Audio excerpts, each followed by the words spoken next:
말씀입니다. 다니엘서 구약 다니엘서 1장 1절로 8절 말씀입니다. 제가 가진 성경으로 구약 1231페이지에 있습니다. 다니엘서 1장 1절로 8절 말씀입니다.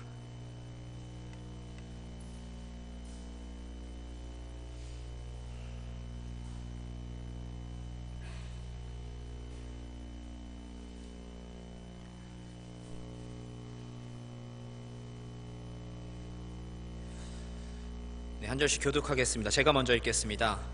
유다 왕 여호야김이 다스린 지 3년이 되는 해에 바벨론 왕 느부갓네살이 예루살렘에 이르러 성을 에워쌌더니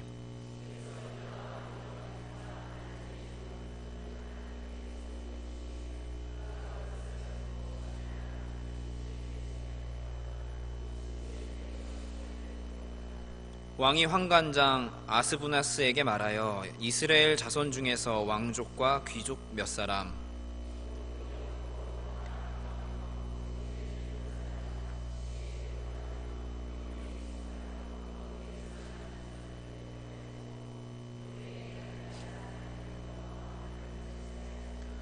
또 왕이 지정하여 그들에게 왕의 음식과 그가 마시는 포도주에서 날마다 쓸 것을 주어 3년을 기르게 하였으니 그 후에 그들은 왕 앞에 서게 될 것이더라.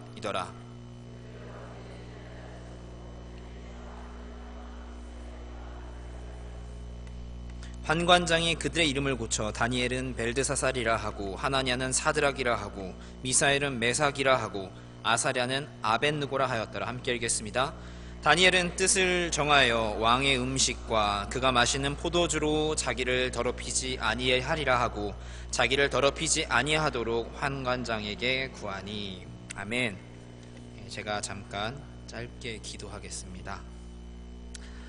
사랑과 은혜가 풍성하신 하나님 아버지 감사합니다. 오늘도 우리에게 새날을 주시고 하루를 주님의 은혜 가운데 보내게 하시고 하루를 마치는 시간 가운데 우리의 발걸음을 인도하여 주셔서 주님의 전에 모여 함께 같이 찬양하고 말씀을 듣고 기도하게 하시니 감사드립니다. 하나님 아버지, 오늘 이 시간 우리의 일을 위하여 예비하신 주님의 그 은혜 차고 넘치도록 부어 주시옵소서.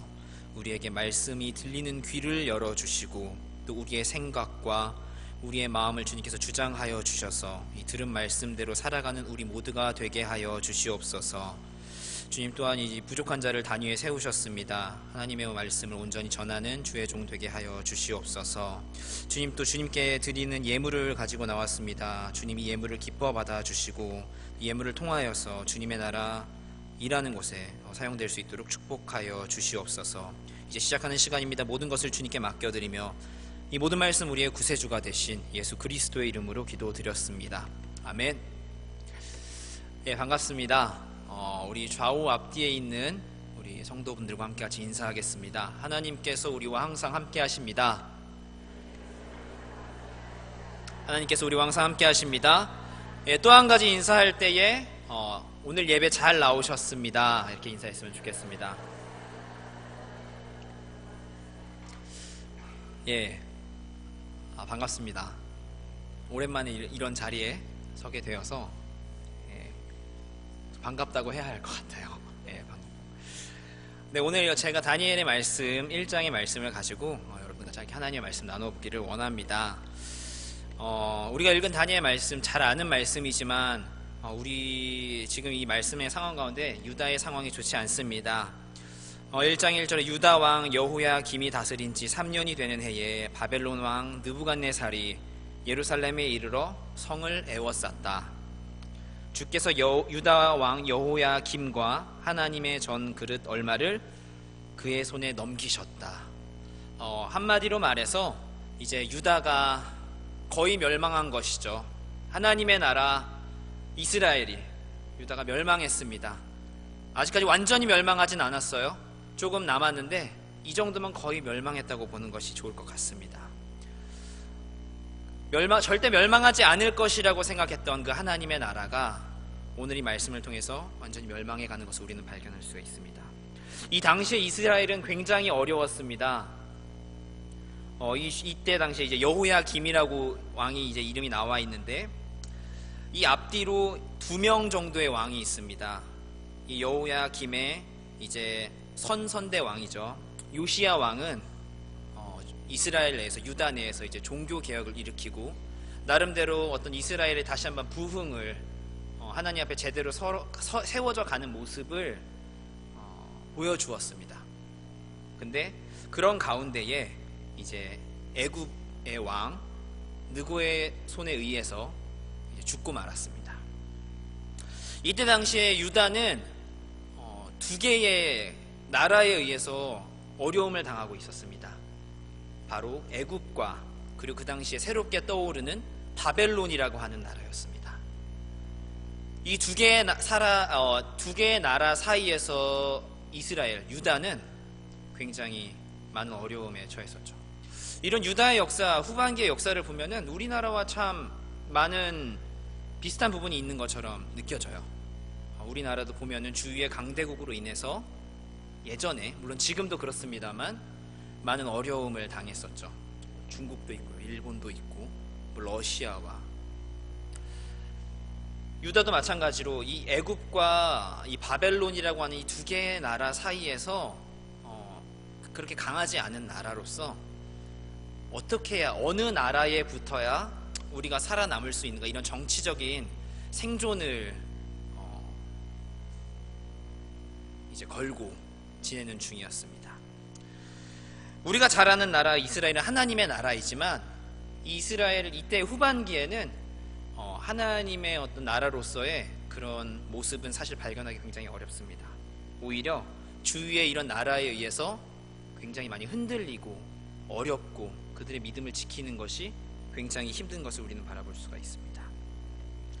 그런 가운데에 유다 왕 여호야김이 다스린 지 3년이 되는 해에 바벨론 왕 느부갓네살이 예루살렘에 이르렀고 그 성을 둘러쌌습니다. 그리고 감사하게도 유다 왕 여호야김과 하나님의 전 그릇을 이제 주께서 넘기셨다라고 이야기를 하죠. 주께서 넘기셨다라고 좋게 얘기하긴 했는데 사실상 그 나라가 멸망한 거예요. 나라가 멸망을 했다. 그러면서 이제 그 이스라엘의 백성, 유다의 백성들이 포로로 바벨론으로 끌려가게 됩니다. 나라가 멸망한다는 게 사실 어떤 느낌인지 잘 몰라서 얼마나 절망적인 상황인지는 저는 잘 모르지만 굉장히 안타까울 것 같아요. 포로가 돼서 나라가 다 잃고 집을 잃고 자신의 가족들과도 뿔뿔이 흩어지고, 그리고 이제 이방인의 나라로 끌려가서 전쟁의 포로로서 살아간다는 것이 얼마나 끔찍한 일인지. 그리고 그런 가운데에 이제 우리가 잘 아는 다니엘과 세 친구가 있습니다. 우리는 이 어린아이들한테 사실 다니엘 얘기를 많이 하죠. 그래서 이 다니엘의 용기라던가 이런 것들 얘기하는데, 사실 이 당시에 다니엘은 청년이라고 볼 수가 있어요. 어떤 소년이나 청소년의 모습이라기보다는 10대 중반에서 후반으로서 청년의 모습을 하고 있는 다니엘로 우리가 생각할 수 있는데, 이제 그들은 이제 왕궁에서, 바벨론의 왕궁에서 지내게 됩니다. 어떻게 그렇게 되었는가? 이제 3절에서 5절을 보시면, 왕이 환관장 아스부나스에게 말하여 이스라엘 자손 중에서 왕족과 귀족 몇 사람, 이스라엘 자손 중에서 왕족과 귀족 몇 사람, 곧 흠이 없고 용모가 아름다우며 모든 지혜를 통찰하며 지식에 통달하며 학문에 익숙하여 왕궁에 설만한 소년을 데려오게 하였다. 왜?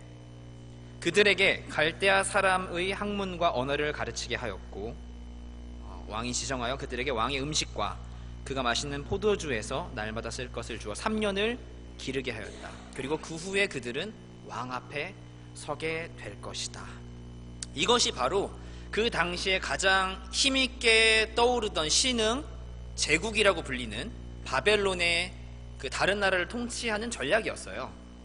굉장히 지혜로운 방법인 것 같은데, 다른 나라를 지배할 때에 그냥 이 바벨론에서 사람을 파견해서 그 나라를 통치하게 하는 것이 아니라, 예를 들어서 유다라고 한다면 유다의 백성, 그 중에 똑똑하고 쓸만한 사람들을 데려와서 그들을 가르치고 그들을 이제 바벨론의 사람으로 만드는 것이죠.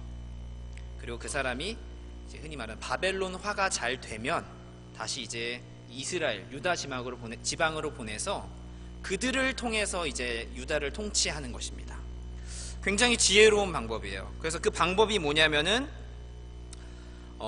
가르치는 것이죠. 가르치고, 두 번째는 보면은 이름을 바꾸게 합니다.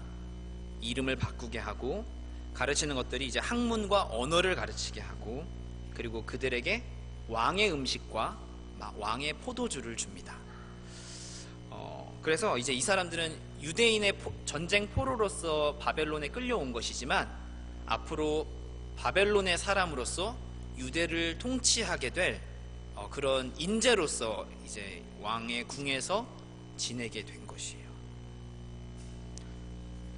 저는 이런 방법이 굉장히 지혜로운 방법이라고 생각을 해요. 다른 나라를 다스리는 데 있어서.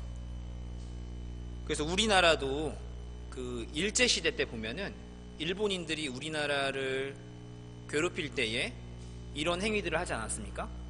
이름을 바꾸게 하고요. 그래서 일본식 이름으로 바꾸게 하고, 우리나라 말을 사용하지 못하게 하고, 일본식으로 생각하고 일본의 교육을 받게 했어요. 그래서 일본인으로서 우리나라 사람들이 살아가도록.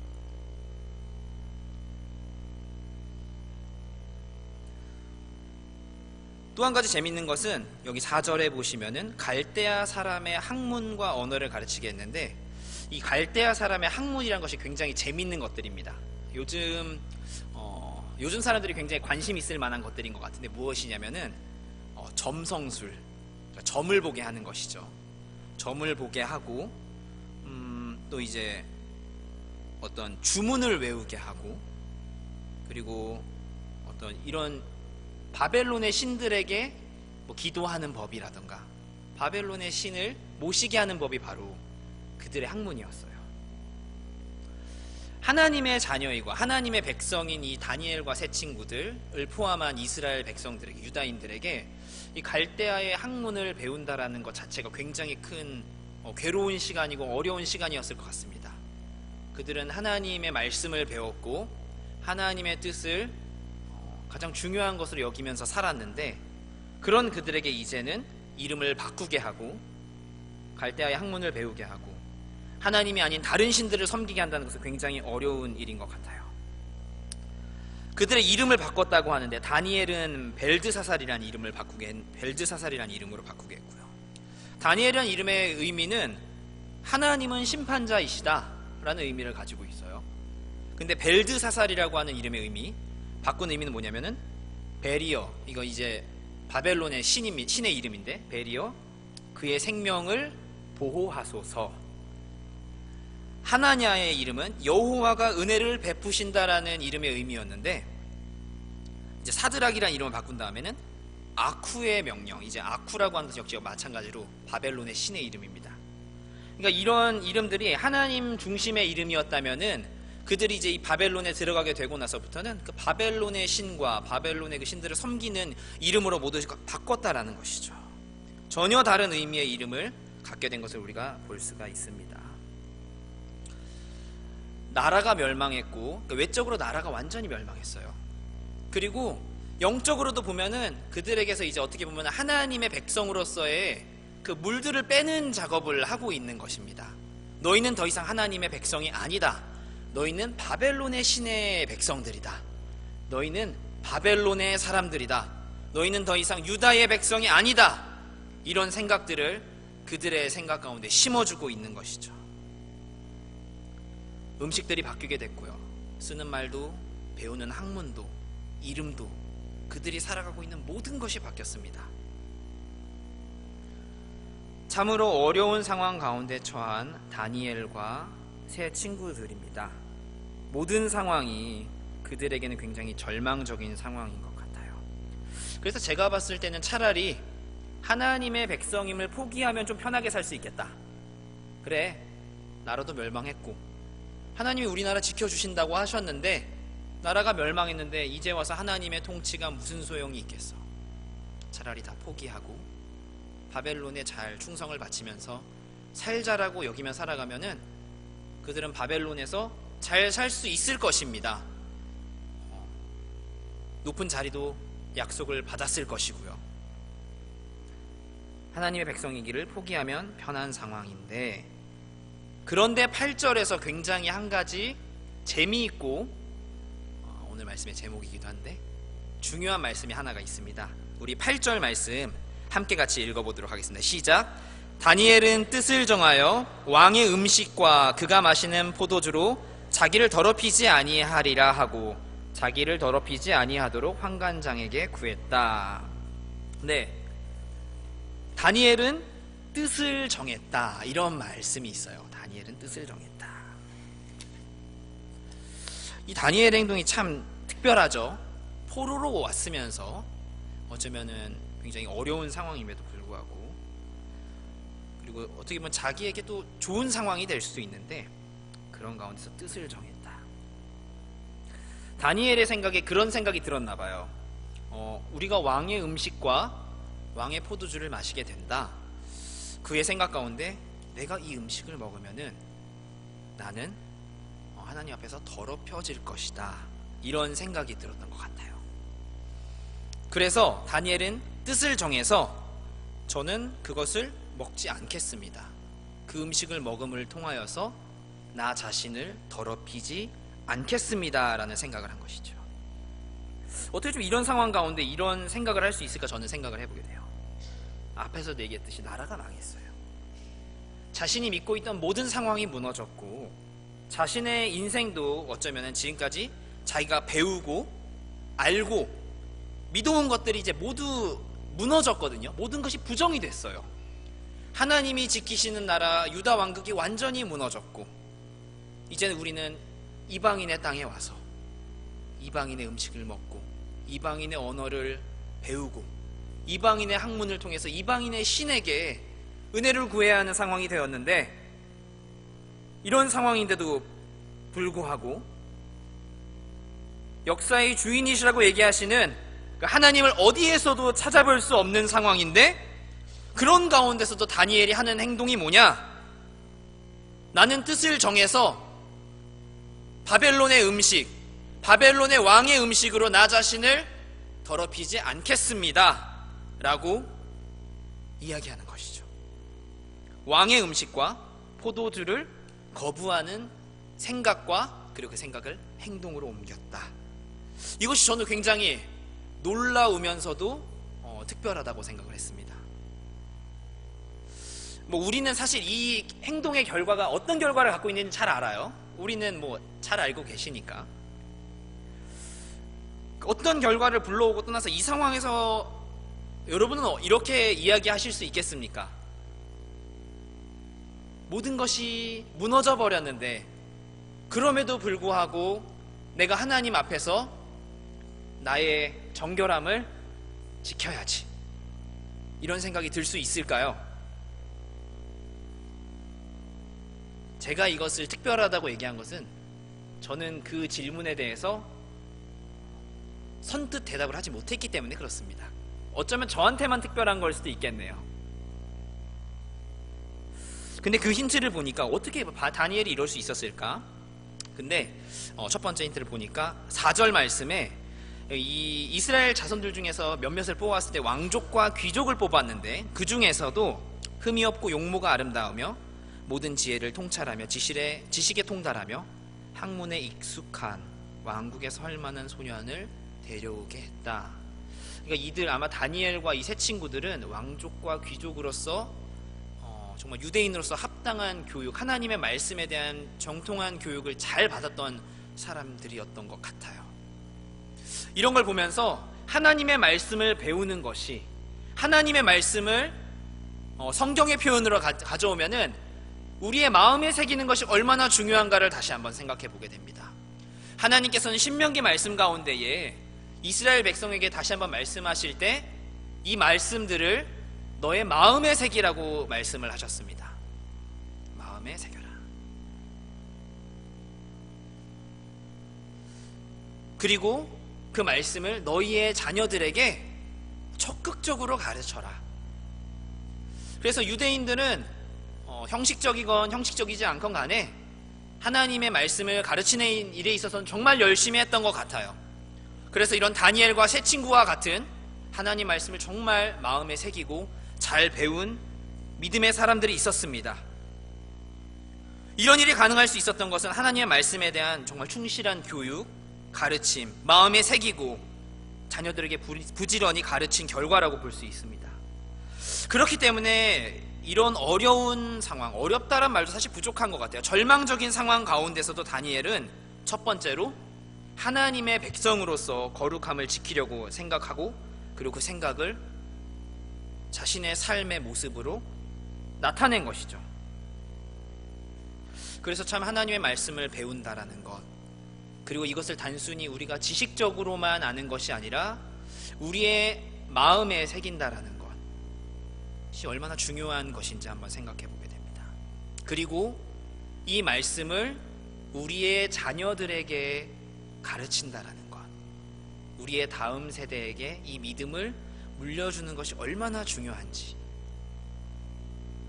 모든 상황이 다 멸망하고 무너졌다 할지라도 그 말씀을 마음에 새기고 그 말씀을 여전히 믿고 살아가는 자들에게는 여전히 하나님이 그 가운데서 살아계심을 발견할 수 있는 것입니다. 그래서 하나님의 말씀을 배우는 것이 정말 중요한 것 같아요. 아무리 강조해도 부족하지가 않은. 그런데 다니엘이 이제 뜻을 정했다고 합니다. 뜻을 정했다고 하는데 앞에서 얘기했던 것처럼 뜻을 정했을 때 한 행위가 무엇이었습니까? 보니까 왕의 음식과 그 마시는 포도주를 거부한 거예요. 거부한 것인데 아마 이런 생각에서 다니엘이 거부했던 것 같아요. 그 왕에게 바쳐진 음식은 아마 우상에게 바쳐진 음식이었을 것이다. 그리고 우상에게 바쳐진 음식을 먹는다는 것은 나를 더럽히는 것이다. 또는 내가 이 음식을 먹는 행위가, 왕이 준 포도주를 마시는 행위가 바벨론의 왕에 대한 충성을 의미하는 것일지도 모르는 것이기 때문에, 그래서 나는 그것을 거부하겠다, 이런 생각 정도로 아마 이제 그 음식과 포도주를 거부를 했겠죠. 근데 제가 봤을 때는 이 행위가, 음식을 거부하고 포도주를 거부한 행위가 솔직히 말해서 그렇게 대단한 행위 같지는 않아요.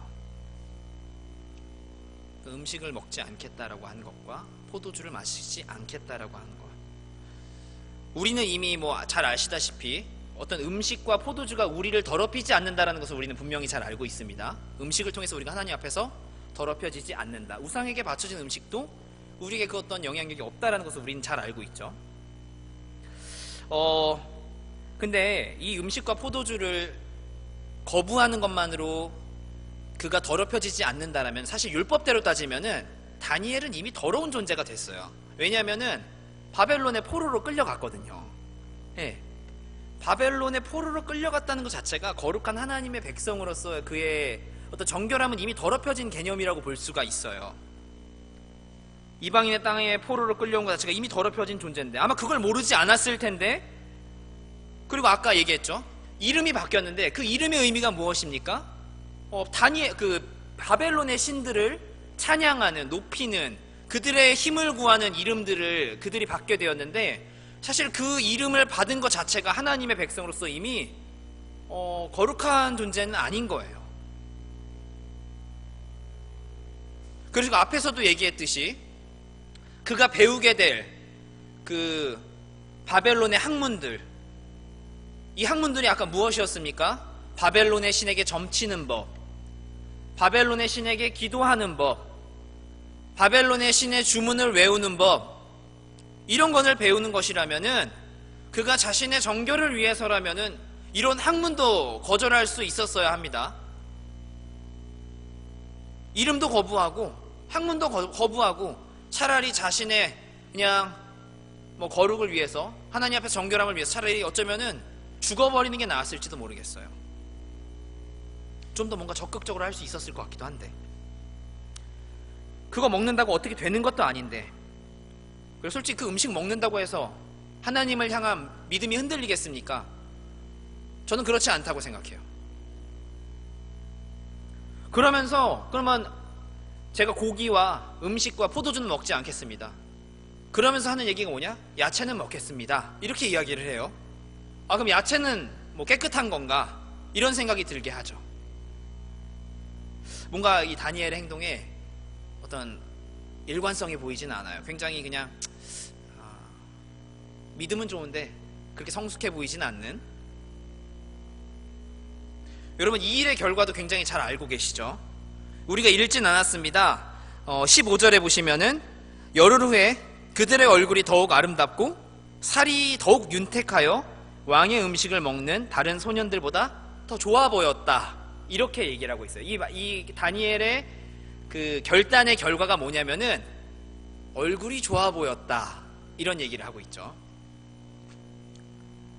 이게 끝이에요.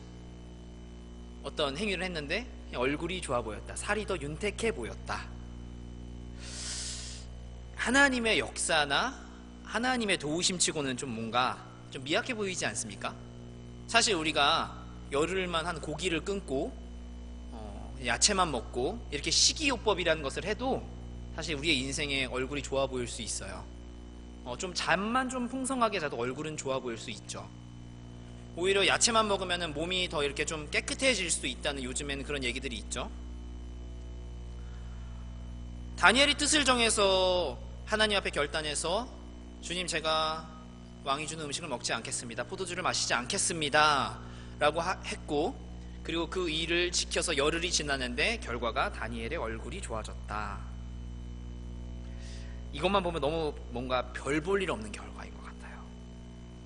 나라가 망했고 전쟁 포로로 끌려왔고 그렇게 좋을 것 같이 좋을 게 하나도 없는 상황에서 얼굴 조금 좋아 보이는 게 사실 다니엘의 인생에 무슨 은혜가 있고 다니엘의 인생에 무슨 도움이 되겠어요? 무슨 의미가 있겠냐는 거예요. 너무 그냥 보잘것없어 보이는 하나님의 역사인 것 같습니다. 근데 이 모습이 오늘날 이 시대를 살아가는 우리에게는 굉장히 큰 의미를 주는 것 같아요. 이런 다니엘의 모습을 통해서 우리가 발견할 수 있는 것은 무엇이냐면은, 그래요, 나라가 망했어요. 나라가 망했고 하나님이 지키는 나라 같은 유다가 멸망했고 우리의 가족들이 죽었고 우리는 이제 전쟁 포로로 끌려와서 이 땅에 이제 얼만큼 살아야 될진 모르겠지만, 그런 상황 가운데서 다니엘은 고백합니다. 인류의 역사의 주권자가 누구이신가? 그리고 우리는 누구를 믿고 누구를 신뢰하며 살아가는가? 다니엘의 행위는 굉장히 미약해 보이는 행위입니다. 그리고 그 결과 또한 자신이 느낄 수도 아니면 느끼지 못할 수도 있고, 그냥 누군가도 제 얼굴이 좋아졌나? 이 정도로만 생각할 수 있는 그런 결과이긴 하지만, 그런 다니엘의 모습을 통해서 분명히 발견할 수 있는 것은, 다니엘은 분명히 나의 하나님은 살아계시며 지금도 그 하나님께서 역사의 주관자가 된다는 사실을 분명히 자신의 삶으로 증명하고 있다는 것이죠. 나라가 멸망했음에도 불구하고 다니엘의 하나님은 사라지거나 무너지지 않으셨습니다. 여전히 그런 가운데서도 다니엘은 하나님의 자녀였고 하나님의 백성이었고 하나님의 통치를 인정하는 사람이었습니다. 우리의 인생을 돌아보면은 성경의 인물들과, 성경의 특별히 믿음의 이런 선배들, 이런 인물들과 비교해 보면은 종종 그 괴리감이 있습니다. 우리는 사실 10가지 재앙 같은 걸 경험해 본 적 없고요. 우리 앞에서 바다가 갈라진 적도 없고요. 죽은 자가 살아난 것을 본 적도 없을 것입니다. 어떻게 보면 우리 인생은 참 평온한 인생인 것 같아요. 성경의 인물들에 비하면 특별한 별일도 없고, 그래서 신앙생활의 모습도 어쩌면 무난해 보일 수도 있겠죠. 우리의 믿음을 증명할 만한 어떤 큰 일이 없어요. 그러면서 동시에 아쉬운 거는 이렇게 나라가 멸망하거나 그러면 또 안 되겠죠. 이런 큰 일은 또 너무 부담스럽습니다. 근데 이런 다니엘의 행위가 우리에게 보여주는 것이 무엇이냐면은 그런 큰 일이 우리에게 중요하지 않다라는 거예요. 우리도 그저 우리의 삶에서 우리가 할 수 있는 하나의 방식으로, 우리가 할 수 있는 뜻을 정하는 모습을 통해서 무언가를 했을 때 하나님의 통치와 하나님의 역사의 이끄심을 우리는 나타낼 수 있다라는 것입니다. 다니엘이 뜻을 정해서 음식을 거부했던 것처럼 우리도 뜻을 정해서 이 세상과는 구별된 하나님의 백성으로서의 행동을 하면 된다는 것이죠. 그것이 크고 작고 어떤 남들에게 보여줄 수 있는 대단한 행위가 아니라고 할지라도 우리의 뜻을 정하는 행위를 통해서 하나님이 나의 삶의 주인이 되시고 역사의 주관자가 되시고 하나님이 살아계심을 나타내면 된다는 것입니다. 오늘 내가 갑자기 그래, 내가 새벽 기도를 이제 나가야지. 내가 새벽 기도를 나가서 내가 하나님의 백성이고 하나님이 나와 함께 하시고 하나님이 나의 삶을 이끌고 계심을 증명해야겠다. 그거 나 혼자 알 수 있어요. 누가 나왔는지 관심 있게 지켜본다면은 오늘 누가 더 나오셨네 라고 볼 수 있겠지만, 그렇지 않으면 그 일은 나와 하나님만 아시는 것이죠. 근데 저는 그게 정말 중요한 것 같아요.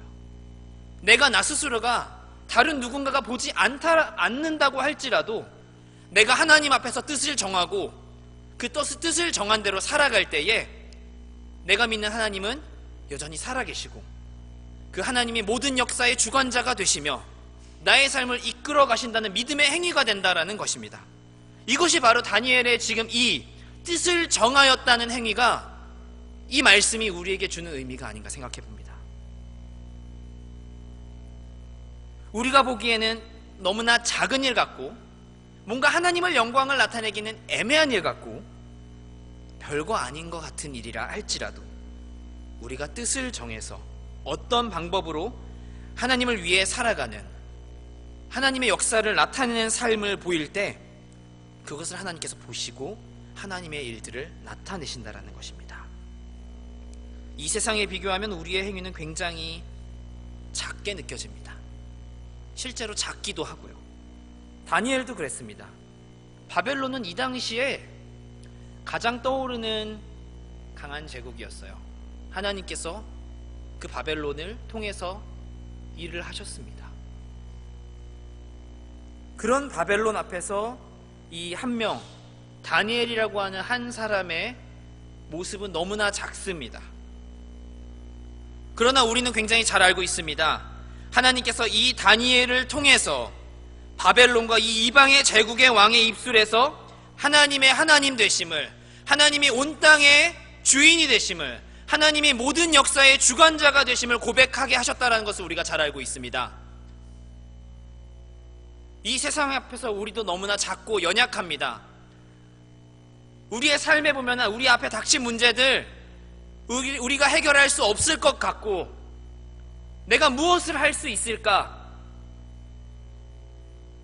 걱정이 되고 두렵기도 하고 떨리기도 하지만, 우리가 하나님 앞에서 뜻을 정하고 그리고 그 뜻을 정한 대로 우리가 살아갈 때에 우리는 하나님의 하나님 되심을, 우리가 하나님의 백성됨을, 하나님의 역사의 주관자 되심을 나타내게 되는 것입니다. 그리고 그 일을 통해서 하나님이 일을 하십니다. 그렇기 때문에 우리도 뜻을 정해서 뭔가를 해야 합니다. 작은 행위라 할지라도, 미약한 모습이라 할지라도 이 세상 가운데서 우리가 하나님의 백성으로서 나타내야 할 일들을 해야 하는 것입니다. 우리가 뜻을 정해서 우리가 하나님의 살아계심을, 하나님이 역사의 주관자 되심을 나타내야 하는 것입니다. 어떤 모습에든지. 우리의 인생의 모습은 다양하죠. 신앙생활의 모습은 어쩌면 한 가지처럼 그냥 단순해 보이기도 하지만 또 그 인생의 모습에 따라 굉장히 다양한 것 같아요. 아이들을 보아도 이 결단하는 다양한 모습들이 있습니다. 고난주간이라든가 이런 거 보면은 아이들이 정말 다양한 모습으로 그 고난주간을 보내는 모습들이 있어요.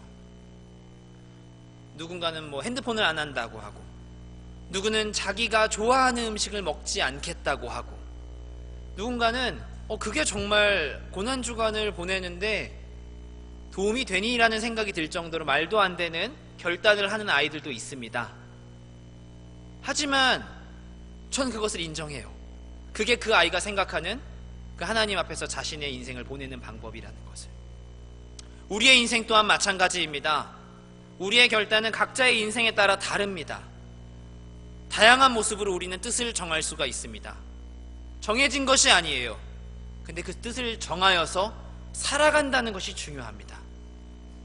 그렇게 살아갔을 때에 하나님의 살아계심을 나타내는 것이다.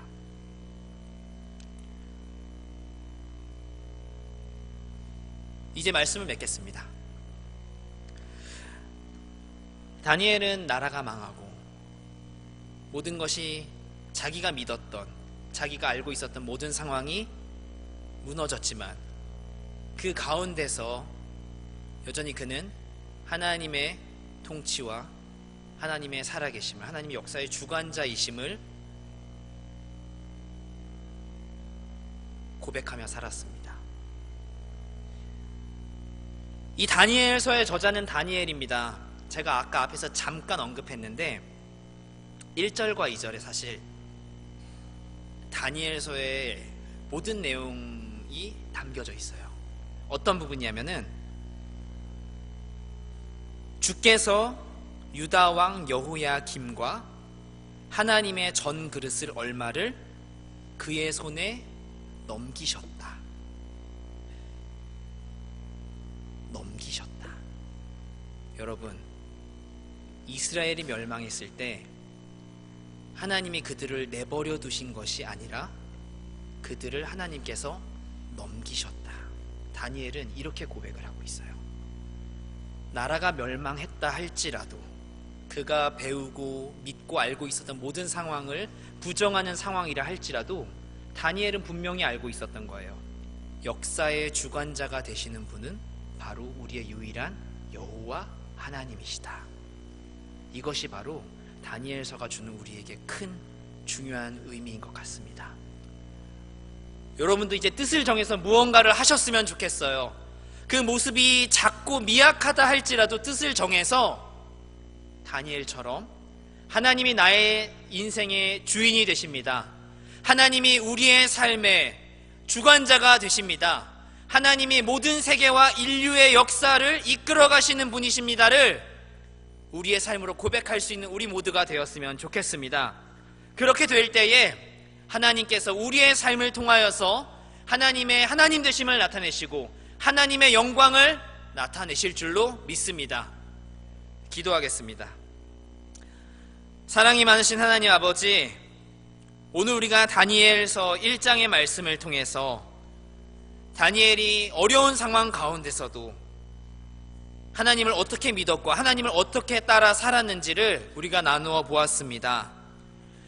다니엘이 그 어려운 상황 가운데서도 뜻을 정해서 자신의 깨끗함을 지켰던 것처럼 주님, 이 땅을 살아가는 주님의 자녀로서 하나님의 백성으로서 우리도 뜻을 정하여서 하나님의 하나님 되심과 하나님의 우리의 인생을 이끌어가고 계시고 주관자 되심을 고백하는 우리 모두가 되게 하여 주시옵소서.